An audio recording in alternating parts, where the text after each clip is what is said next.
Hello, my name is Eli Darkatsh. I'm a Director of Compliance for Feeding Northeast Florida, and today we're going to learn about heat illness prevention training. Basically, the reason this is important is obviously we're in Florida. Temperatures can get hot, not even in the summertime, but all throughout the year at 80 degrees plus temperatures. And when you think about water and rest and shade, yes, they're good for comfort, to make sure you're comfortable, but this also OSHA law to make sure no one gets hurt, because it's a very dangerous situation when you talk about high humidity situations and heat and what can happen to our bodies when we're working in those type of conditions outside. So this training is intended not just for employees but also for anyone that's going to supervise a group of individuals during an outdoor activity, whether it be a mobile pantry or volunteers or an event. Anything along those lines. You may want to share this training with your agencies or anyone else that's going to supervise any group of individuals during an outdoor activity. So let's get started. We're going to talk about first heat stress factors. This deals with basically air temperature if it's above 80 degrees. And also there's another tier that triggers when it's above 95 degrees as far as OSHA regulations. We're going to talk about that in a little bit. But also you want to consider not just the sun and outdoor temperatures. We also want to think about any radiant heat sources or conductive heat sources. Let's say if you're cooking, for example, if you have any direct contact with hot surfaces or hot objects, that's going to be a heat stress factor. Also, humidity is the amount of moisture in the air. So this affects the rate that your sweat evaporates and reduces our cooling potential. So the more humid it is, the more susceptible we are to heat illness, heat injuries. Also, we want to think about what we're actually doing outside, the activity that we're doing, how strenuous it is, how long the activity is going to happen. The more strenuous and the longer it takes, the more susceptible we are as well.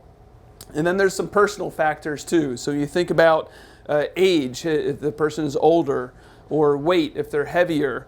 If you think about degree of physical fitness, metabolism, which is how fast they burn calories, any use of alcohol or drugs, the type of clothing that's worn, if it's heavier clothing or including protective clothing, any medical conditions like hypertension, as well as any prior heat illness that has occurred can make you more vulnerable. So all those are factors that make you susceptible you want to consider when you're observing or supervising individuals. All right, so next we're going to address the lack of acclimatization. As a designated supervisor, you're responsible for the working conditions of your area, and you're also responsible for the individuals that you're supervising. So you have to act effectively, observing them closely in heat conditions. So for example, before you get started, you want to do a site visit and take a look at your area to make sure that the building and facility, the characteristics that may cause or contribute to alleviate hot conditions. So for example, you want to see where the areas of shade are. You want to see where the access to restrooms are or their water fountains, where the water hose spigot might be if you need to spray someone down. You also want to consider avoiding heat sources besides the sun, such as ovens and furnaces and boilers or anything like that outside that would create a more of a hot environment. Basically, you just want to minimize the risk when possible, also by considering the distance of where the working materials are to where the people are going to be. So you don't want them to walk really far to get the materials to go back to where they're working at. You want to make it as close as possible. You also want to consider cell phones, if your cell phone is charged, or the ability to charge your cell phone, because you're going to have to be able to call 911 if you need to. So make sure you have the ability to do so. All right, so basically there's 6 different types of heat illnesses to consider. So I'm going to go over them one at a time to understand what the difference is between them and how to recognize the symptoms of them and so forth. The most serious one is called heat stroke. Heat stroke is actually a medical emergency, can result in serious injury or even death. This is when your body rises to critical temperatures. Like for example, if you've seen someone with a fever of over 105 degrees, that's conditions of heat stroke. And what happens is immediate action has to be taken when the body gets to this level. Some symptoms could include confusion, being irrational, loss of consciousness, convulsions, lack of sweating if you're not sweating, red, hot, dry skin, rapid pulse. Those are all signs of heat stroke. Something similar to heat stroke is called heat exhaustion. It's also a medical emergency. Those symptoms would include headache, nausea, fainting, vertigo, dizziness or weakness, really thirst, severe thirst, heavy sweating, pale, cool, moist skin. Those are all symptoms of heat exhaustion. There's also heat collapse.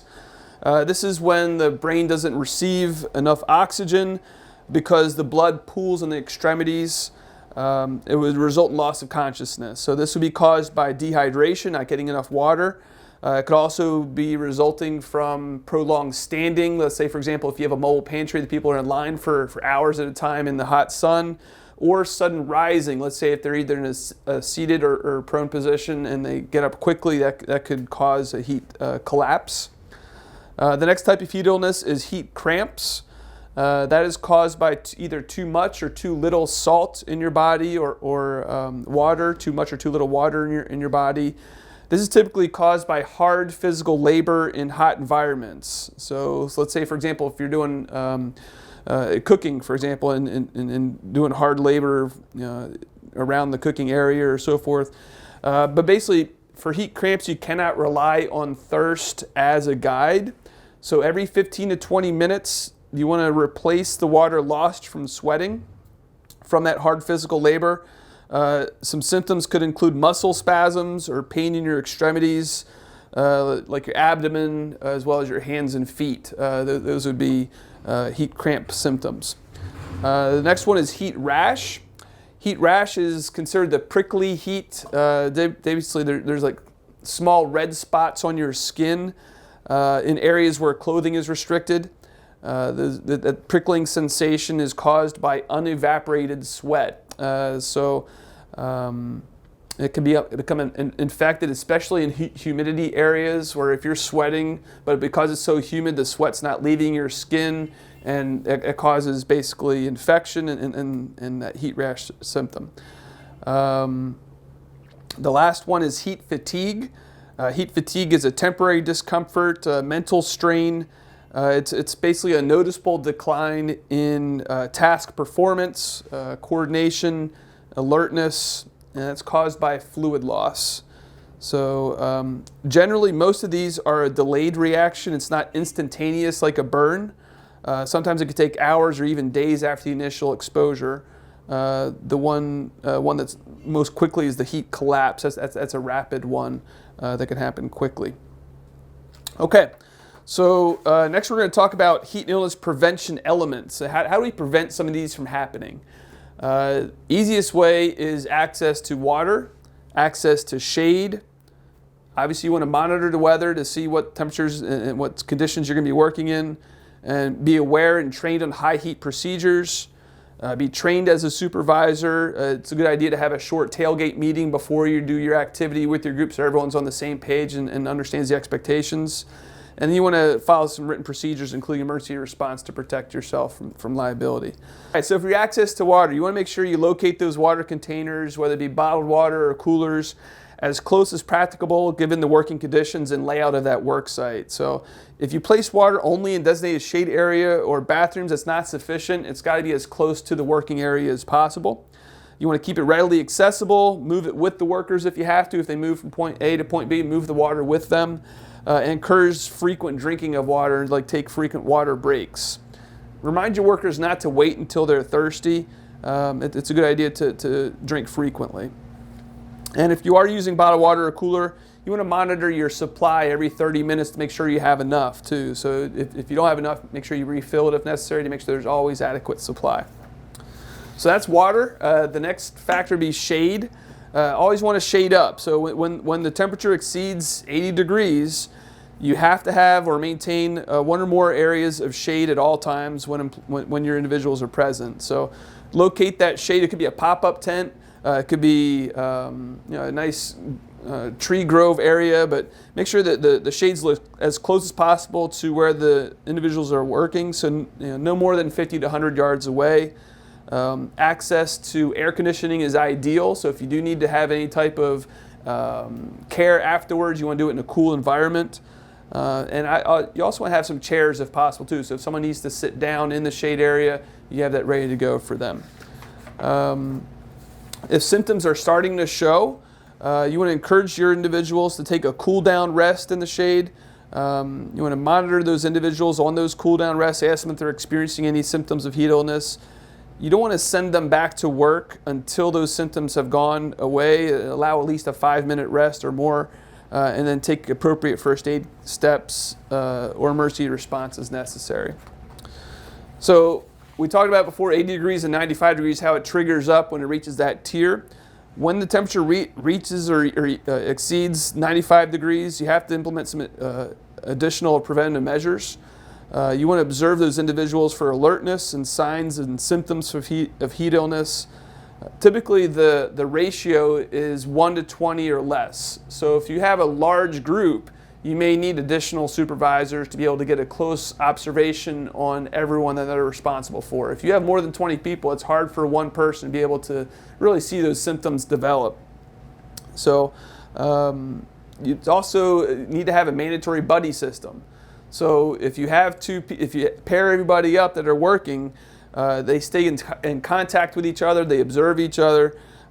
Include that as part of your orientation at the beginning. Who's going to be, pair up in buddies, so make sure that no one gets left behind. It's important to have regular communication or any other effective means.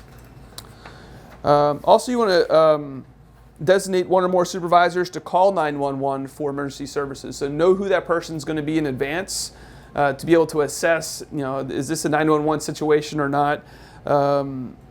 Obviously that supervisor also needs to give more frequent reminders to drink plenty of water, and then also hold pre-shift meetings on prevention at the beginning. All right, so we're going to go over some emergency response specific procedures. If you do have symptoms that are occurring, your first step is to basically talk to the individual to make sure that they can effectively communicate. Make sure their thoughts and speech are coherent. If they're not coherent, that's a telltale sign that something is wrong. And then you want to respond to those signs and symptoms of possible heat illness and take immediate appropriate action. So you want to move that sick individual to a cool, shaded area. You'll cool them down by replacing fluids, soaking their clothes in water, spraying them or sponging them down. If you have ice packs in their armpits, helps cool them down quickly. Fanning them, it's actually recommended to remove their outer clothing and wet their skin and increase the air movement around them to help them cool down quickly. You also want to, for any individuals that are exhibiting or reporting signs or symptoms of heat illness, they should be monitored and not left alone. That's really, really important. Do not leave them alone and continue to do your work and assume they're going to cool down on their own. They need to be observed the entire time, not left alone. On-site first aid or appropriate emergency medical services should be offered, and they're not going to be released. Do not send them home until the medical professional releases them. So if you have to call 911, for example, or even if you're just providing on-site first aid, you don't want to leave them alone. Don't send them home until they've been released. It's really important that when you do call 911, that you can provide clear and concise directions to the person on the receiving end of the phone where exactly you're located and where the person that needs help is. Know where your cross-street intersections are. Know where at the address your facility is located. If it's in a different corner or something along those lines. Describe the building that's around and so forth. So you can actually make a really easy, no delay in time whatsoever for the emergency professional to get to the injured person as soon as possible. That's really important. All right, so OSHA categorizes a hazard as serious if the temperature is 80 degrees or above. Right, that's the serious is the classification, and you risk a serious citation if any of these required elements are not present. So if you don't have water, if you don't have shade, if you don't have a trained supervisor, and you don't have those emergency response procedures, if someone gets sick in those 80 degrees plus, you're going to risk a serious citation. When the temperature increases to 95 or above, now that serious classification gets upgraded to imminent hazard, and you're risking an OPU. OPU stands for order prohibiting use, and a serious citation. So not only will you get that citation, they'll shut you down if the heat and lack of facilities create that imminent hazard. So That order prohibiting use will be issued if the temperature is 95 degrees or above and there's no water, shade, training, or emergency procedures in place. Or if it's 8 degrees or above and there's really a heavy workload or other critical factor putting your individuals in danger. So yeah, that OPU would shut down your operation and work would not be allowed to resume until the supervisor demonstrates that the imminent hazard has been corrected. It's also a very good idea to document and keep records for up to 5 years of any heat-related illness that required medical attention beyond first aid. You want to include the date, the time, the location, the temperature at the time, any working circumstances or actions taken, as well as the contact info of the supervisor and individual that was needed attention. So at this point, typically it's interactive, but if you do have any questions after this training, please feel free to contact me at any time. My direct line phone number is 904-201-4413, or my email address is edarkatsh@feedingnefl.org. Stay safe out there and keep up the great work. Thank you.